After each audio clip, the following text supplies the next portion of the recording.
आपने सही सवाल किया और ये बात अपनी जगह सच है कि हमने पार्टी के लिए तन मन धन की कुर्बानी पेश की।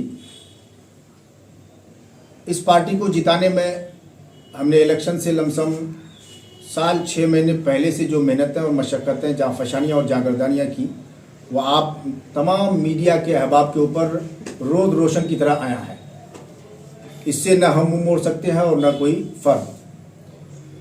अब सवाल ये पैदा होता है कि इतनी मेहनत के बाद, इतनी कोशिश के बाद, शब रोज़ को एक करने के बाद हमने अपना विधायक तैयार किया और अल्हम्दुलिल्लाह हमारे अमौर की आवाम ने भरपूर समर्थन दिया। इसमें कोई दो राय, कोई शक व शुबा की गुंजाइश नहीं। बावजूद उसके इस इलेक्शन से एक साल पहले हम लोगों ने पब्लिकली जो गुफ्तगू की थी, पब्लिक के पास हम लोगों ने जो वादा मुआहदा किया था, और हम लोग ख़ास तौर से AIMIM पार्टी से जो ज्वाइन हुए थे, कुछ न कुछ सोच के, कुछ न कुछ समझ के, कोई न कोई ख़ास बात समझ में आ रही थी कि हमारे अमौर विधानसभा में इस तरह के लोगों की ज़रूरत है जिससे हमारे अमौर विधानसभा को कुछ न कुछ तरक्की, कुछ न कुछ उरूज मिले। इस वजह से हम लोगों ने इसमें शिरकत और शमूलियत की। अब सवाल ये पैदा होता है कि हम लोगों ने जिस एतबार से इस पार्टी के ऊपर और जनाबे अख्तरुल ईमान साहब के ऊपर भरोसा किया था, एतमाद किया था, सोचा ये था कि आने वाले वक्त में जब कहीं सीमांचल में हमारे अमौर विधानसभा का नाम लिया जाएगा तो एहतराम के साथ लोग इसका नाम सरे फहरिस्त लिखेंगे। अमौर विधानसभा का नाम सरे फहरिस्त लिया जाएगा, अच्छे और बड़े अक्षरों में लिखा जाएगा।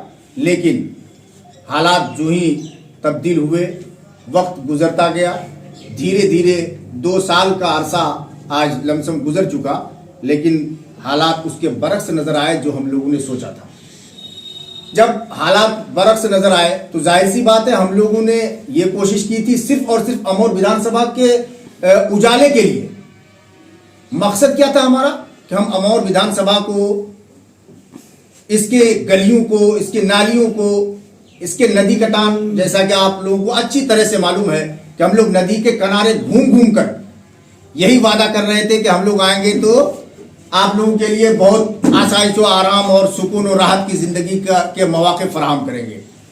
यही वादे किए जा रहे थे और ये सारे वादे मुआहदे जो भी आज तक जो मुझे समझ में आ रहा है, ये सारे झूठ पे महमूल नज़र आ रहे हैं। अब जाहिर सी बात है, जो हमने वादा पब्लिकली किया था वो वादा हम वफा नहीं कर पा रहे हैं। हमें चलना दोभर हो गया है, मुश्किल का सामना है। लोगों ने हमारे ऊपर भरोसा करके वोट किया था MIM को, आज उसके बरक्स मामला चल रहा है, जिसकी वजह से मुझे काफ़ी दिक्कतों का सामना है, लोगों को जवाब देने में मुश्किल हो जा रहा है। अब इन सारी चीज़ों को देखने के बाद मुझे ऐसा महसूस हुआ कि नहीं, अब इस फैसले को तब्दील किया जाए, अपनी जहनीत को बदल लेना चाहिए।